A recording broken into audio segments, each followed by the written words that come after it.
What it do, surprise Shawty crew, and hey my Daizee loves.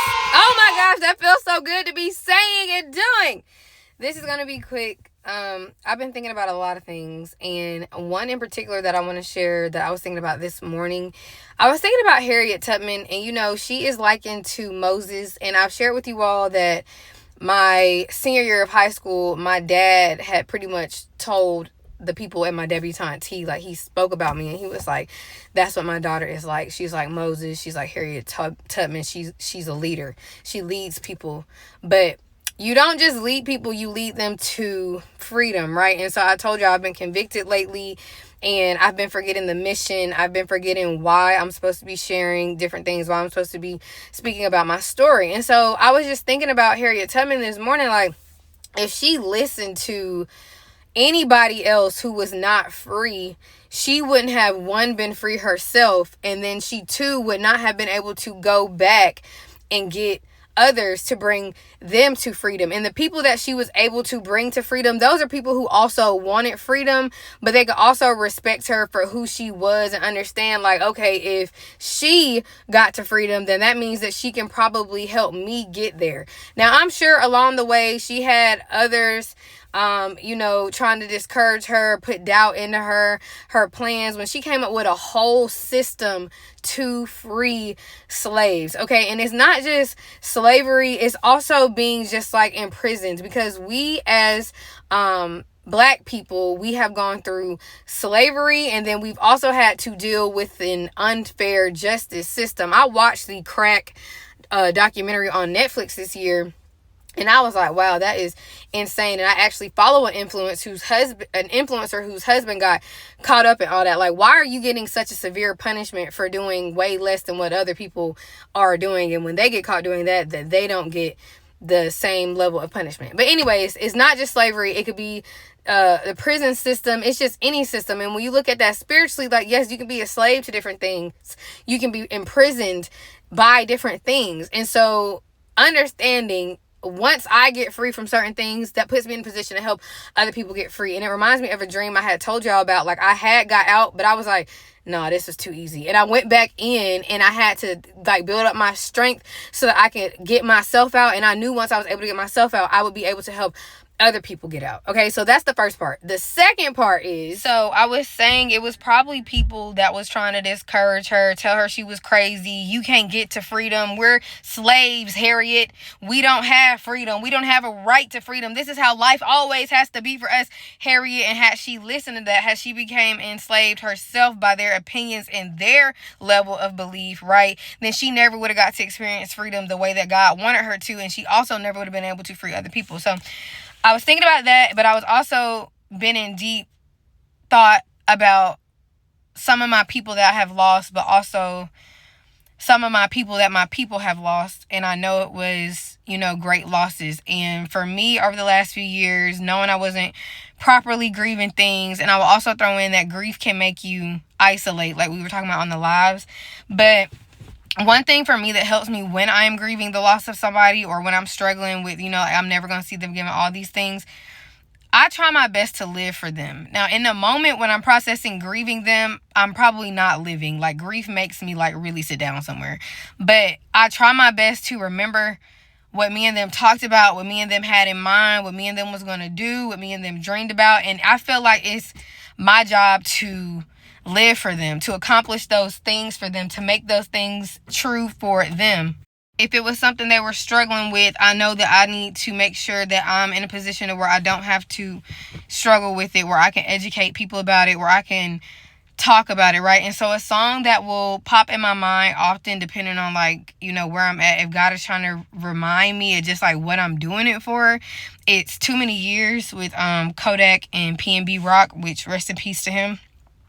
You get what I'm saying? That's another example. I actually did take that hard when he passed away too, because I've listened to him for so many years, But I just wanted to hit on the chorus really quick. I done gave the jails too many years, and this doesn't have to be, like I said, just jails, because when you are enslaved, like a physical jail, when you are enslaved in the mind, enslaved in the heart, like that feels like prison. Like literally, it went from slavery to the American prison justice system. Like it was that's all they did, right?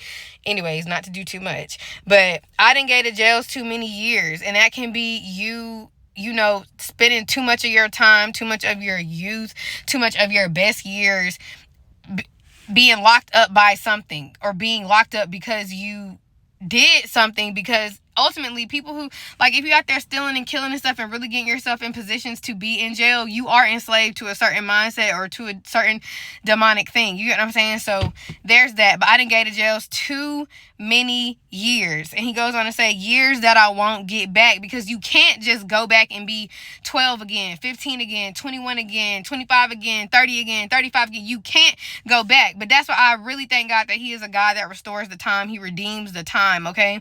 Because he will supernaturally get you back on track. I put that on Facebook. But it's years that I won't get back. And I swear I didn't shed too many tears for people that I won't get back. And I feel that. Like when I hear this song, I might cry. When I hear this song, I might not cry. But it just be reminding me like who I'm doing it for. And it remind me of all my people that I've lost. Like I've experienced a lot of loss, to the point to where sometimes when I talk about it, I am still a little disassociated from it, because it's like there's no way I lost that many friends when I was young. It is no way that's really crazy to me. Like there's no way I lost them, but I've shared too many tears for friends that I won't get back, whether it's because they have physically passed away, because they're locked up, trapped up in these systems. I've talked to y'all about in the You Deserve It. It's hot. The sun is right on me, as y'all can see. But in the You Deserve It video that I did, and I was talking about how like people can still be alive, but you know that those things got them. Like how for me in this season it's been very do or die. Like I know if I don't do this, if I don't make certain decisions, parts of me are going to die. Parts of me are not going to come back, right? I know people who are alive, but they are already prisoners in their hearts and their minds. They are enslaved in their hearts or minds. And he says that shed too many tears for people that I won't get back. Yeah, I got people in the graveyard, so that's dead. They're not here anymore. I've got people in the state yard, that's in jail, in prison, right? I swear not a day goes by that I don't think about the times I wish that I could rewind. And I just want to encourage you, because when it feels like that and you know you can't go back, whatever it is you wish you would have done, do it now. And whatever it is that you know that they didn't get to live out and do, you go harder and you do that for them now. You do that for the both of y'all. Prime example, when my best friend died in college and I was getting my engineering degree, I remember she called me. One of the last conversations that we had, she called me and she was so excited, and she was like, Megan, I'm going to let the Army pay for me to go to school, and I'm going to be an engineer just like you. And I was at Auburn getting my engineer degree, and then she was no longer here. And also over time realizing that she really was dealing with a narcissist, y'all. I think she was trying to tell me that man was a narcissist, but I didn't know what a narcissist was back then. So now you can understand why I go so hard about certain topics, whether it's narcissism, whether it's domestic violence. Like my friend that passed away this year because of that. You get what I'm saying? And my friend that passed away from it a couple of years ago. Like now you can see why I go so hard about those certain topics. But she called me and was like, I'm going to be an engineer just like you. And she was so excited. And one reason my parents didn't let me come back home and stuff when she passed away is because they were scared that I would never come back to school.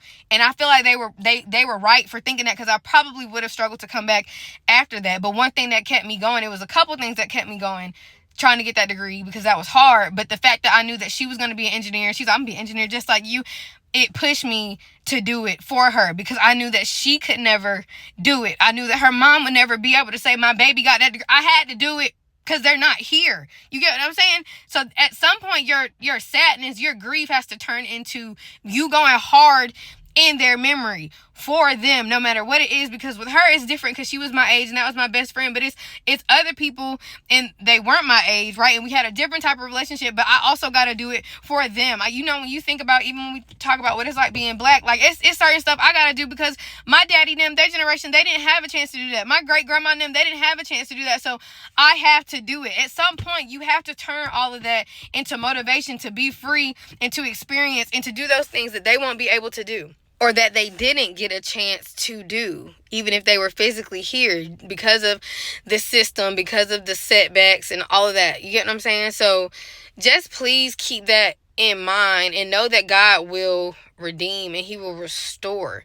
He will restore not just to you, but to like the bloodline. Like y'all couldn't have maybe did this or achieved this in this generation, but it's going to be somebody that we do it through, and it's going to redeem and restore it for the whole bloodline. Just like with you know, when Obama became president, like that was a big deal. Like I didn't become the president, but what that meant for me, what that meant for my people, you know what I'm saying? Like that was a big deal. And lastly, remember that people have truly died for you to be free. Okay, so you don't want their death to be in vain. Make it mean something. Make it count. Honor them in some way. You don't think it wasn't, in the Harriet Tubman example, if we stick with that, you don't think it was slaves who died trying to get their freedom?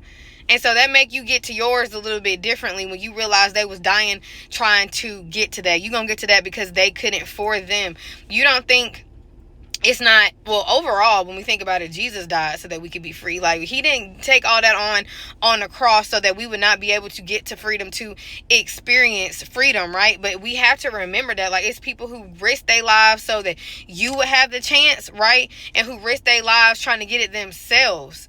You have to remember that. But ultimately it is because Jesus gave his life so you could be free. So I just thank God for ushering us into a new realm of freedom, into additional breakthroughs in our hearts and on our minds so that we could live life abundantly. I don't think an abundant life is synonymous with, you know, slavery or prison. If you're living abundantly, you're living free.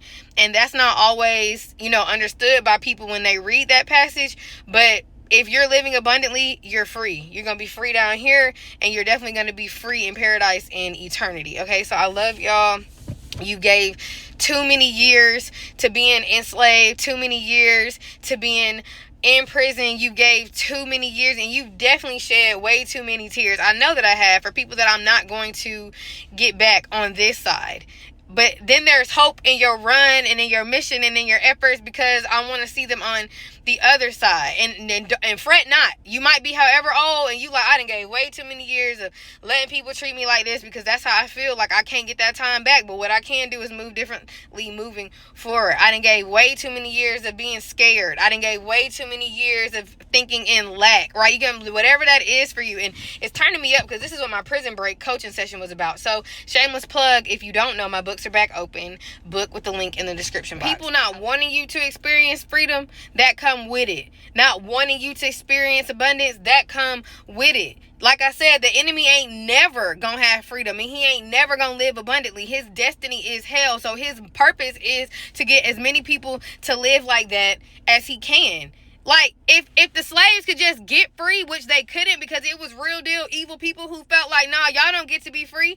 Now, this is not to negate the whole, you know, disobedience lands us in some really tight spots sometimes, right? But it was really people out here that was like, the last thing y'all gonna do is be free. That's why she had to create an underground railroad. They couldn't just walk away. Right, which is how some of your crazy family will act, right? Like, how dare you try to walk away from how I'm mistreating you? How dare you? And then you wonder why people going even harder, trying to retaliate, trying to kill you, because you just want to be free. Baby, this ain't slavery. What you thought this was? What did you really think this was? Okay, so you have to understand that no matter what the situation is, it is absolutely going to be people that don't want to see you free, but that don't mean that you can't be set free, because who the Son sets free is truly free indeed. Do you know how much hatred you had to have in your heart to hold people as slaves? That goes back just to Pharaoh, to treat people like they were that less than, to treat people like they were literally less than a human. Even if we take it to history and get into how voting counted and stuff, people fought for our right to vote. Do you understand what I'm saying? Like, don't get me too turned up on that today, but people really feel like they are entitled to treat you like you are less than a human being. And you are not. You are not, no matter how that may look. Okay? So you have to want your freedom, and you got to be willing to fight for it and to do something about it. But like I said, I thank God, because he knew I wanted freedom. He knew I didn't want to be bound. And that was the prayer. Lord, help me get over my family and friends. But it was really set me free from them, from the things that's holding them hostage, holding them in bondage. Set me free from those things, right? So let me stop. Oh, child.